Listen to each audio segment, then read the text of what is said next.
What's it like being married to a narcissistic woman? It's like living in a house with mirrors, but none of them show your reflection. Every mirror, every angle, every conversation, it's all about her. At first, you don't even notice it because she can be charming. She can be magnetic. She knows how to make you feel like the luckiest man alive. You buy in, you trust it, you commit to it. But slowly, that charm flips and it turns into control. It turns into blame. It turns into a constant need for attention where your needs, your feelings, your sacrifices don't just get overlooked, they get erased. Being married to a narcissistic woman means living in a relationship where love feels one-sided, conversations revolve around her needs, and your voice slowly disappears under constant criticism, control, and gaslighting. It begins with charm, with an energy that feels irresistible, with someone who knows exactly what to say to pull you in and make you feel chosen, wanted, even adored. You don't see the cracks in the beginning because they're covered with attention, with promises, with a kind of affection that feels consuming in the best way. But over time, the weight of that charm starts to shift. What felt like adoration turns into expectation. What felt like connection becomes control. And the conversations that once made you feel alive begin to drain you because they are no longer conversations, they are performances where your role is to validate, to agree, to admire, and to support, never to question, never to express, never to ask for what you need. You start to notice the patterns. You bring up a concern, and it doesn't just get dismissed, it gets twisted back on you. If you say you feel hurt, suddenly you are the one being accused of overreacting. If you ask for understanding, you are told you are needy or demanding. Every attempt at vulnerability becomes ammunition against you. Gaslighting becomes the silent soundtrack of your marriage, making you second-guess your memory, your feelings, your perception of reality. Slowly, without even realizing it, you stop trusting yourself. You wonder if maybe you are too sensitive, if maybe you are asking for too much, if maybe the problem really is you. That self-doubt becomes the cage you live in, built brick by brick with every manipulative response you receive, and then there is the control. It doesn't always show up as screaming or direct orders. Sometimes it's quieter, more calculated. It's in the way she shifts blame so smoothly that you end up apologizing for things you didn't do. It's in the way your choices get criticized until you stop making them. It's in the way your time, your attention, your energy always seem to be redirected back to her. She has a way of making her needs feel like emergencies, while yours are treated like inconveniences.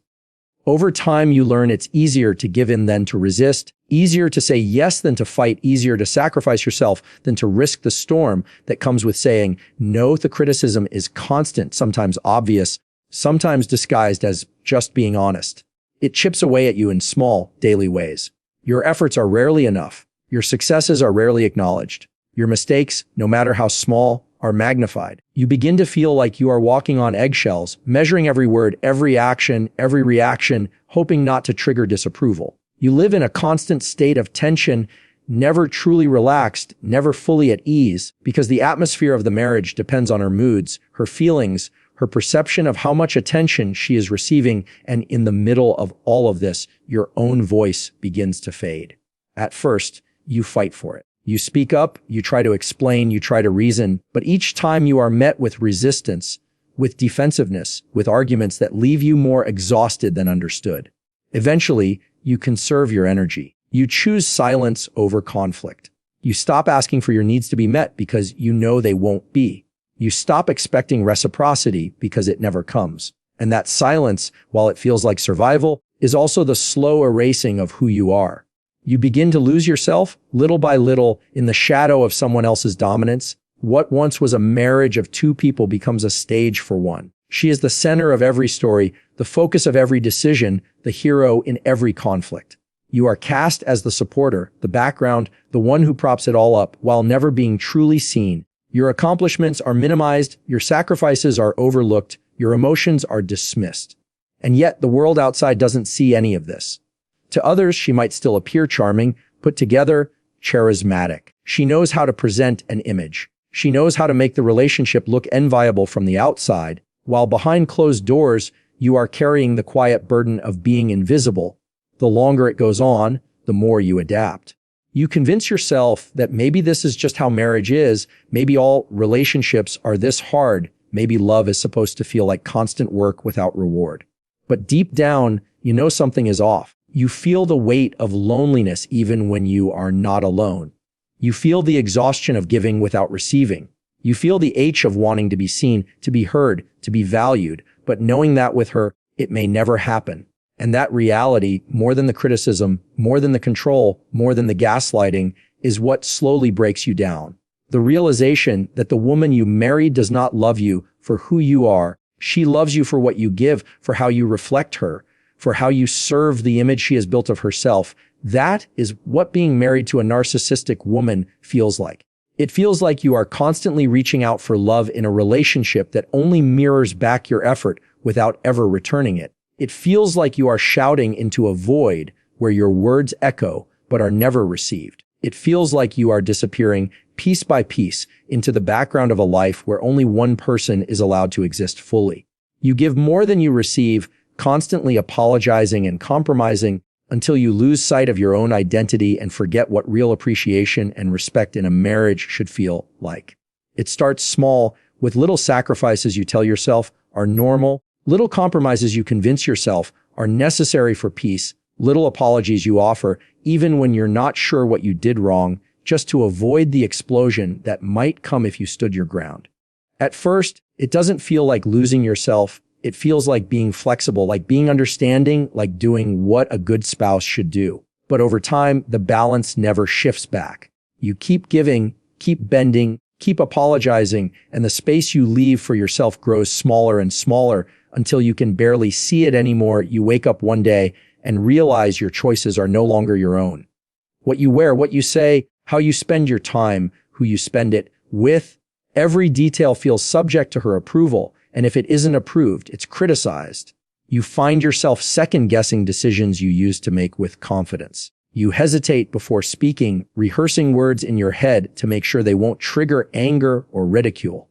You shrink parts of yourself just to fit into the narrow frame she has decided is acceptable, and in doing so, you lose track of the person you used to be.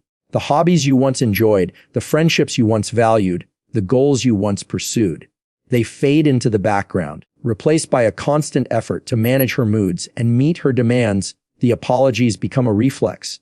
You don't even think about them anymore. The words, "I'm sorry," leave your mouth before you've had a chance to process whether or not you did anything wrong. You apologize for being late even when it wasn't your fault. You apologize for speaking up even when you were right. You apologize for having feelings that didn't align with hers. Because in this marriage, her feelings always carry more weight than yours. Over time, you begin to believe that you really are the problem, that maybe you are too difficult, too sensitive, too flawed to ever deserve more. The apologies stop being words to keep the peace and start becoming a narrative you tell yourself about your own inadequacy. Compromise takes on a new meaning in this kind of relationship. It's not the healthy give and take where both people adjust for the good of the partnership. It's a one-way street where your needs are always negotiable, but hers are always absolute. You adjust your schedule to fit hers, your desires to match hers, your boundaries to please hers. And when you ask for even the smallest thing in return, it's dismissed, ignored, or twisted into an accusation of selfishness. You learn quickly that compromise is not really compromise at all. It is submission dressed up as cooperation. And every time you give in, a little more of your self-respect slips away. There is a deep loneliness that comes with this kind of giving. On the surface, you are in a marriage, but at the core, you are profoundly alone. You share a home, but not intimacy. You share a life, but not partnership. You pour your energy into someone who takes it without acknowledgement, and the silence of that unreciprocated love begins to echo in your chest. You start to crave the simplest forms of appreciation, a thank you, a smile, a word of encouragement, but they rarely come.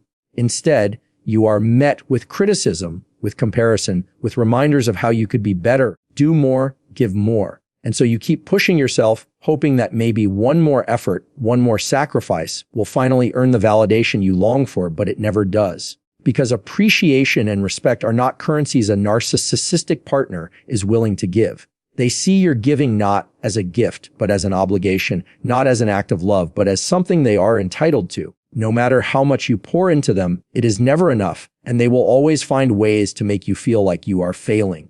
This endless cycle leaves you exhausted, drained not only of energy, but of your sense of self. You forget what it feels like to be valued simply for being you.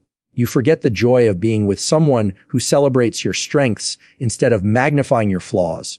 You forget that love, in its truest form, is supposed to lift you up, not weigh you down. As the years pass, the identity you once had becomes harder to recognize. You look in the mirror and see a version of yourself that feels foreign. The confident, vibrant, independent person you used to be has been replaced by someone quieter, more cautious, more diminished. You stop dreaming because dreams require freedom, and freedom doesn't exist here. You stop hoping because hope requires belief in change, and change never comes. You stop expecting because expectations only lead to disappointment. And in this place of emptiness, you begin to wonder if you will ever find yourself again. What makes it even more painful is that from the outside, no one can see this erosion. To the world, you may appear to be in a normal marriage. She may play the role of the perfect wife, charming and composed in public, making it difficult for anyone else to understand the truth of what happens behind closed doors. You find yourself isolated, hesitant to share your reality, afraid people won't believe you or will tell you to just try harder. The lack of validation from the outside world mirrors the lack of validation at home, and it deepens the sense that you are invisible, that your struggle is invisible, that your pain is invisible, and yet, somewhere deep down, there is a part of you that remembers. A part of you that remembers what respect feels like, what mutual love feels like, what it feels like to be seen and valued without conditions. That memory is what makes the current reality so unbearable. You know, even if you've forgotten how it feels that you were not made to live this way. You were not made to live as a shadow, as an afterthought, as a vessel for someone else's ego. You were made to love and be loved in return, to give and to receive, to grow alongside someone who honors your growth. And until you rediscover that truth, until you reclaim that identity, you remain trapped in a cycle of giving that only leads to losing,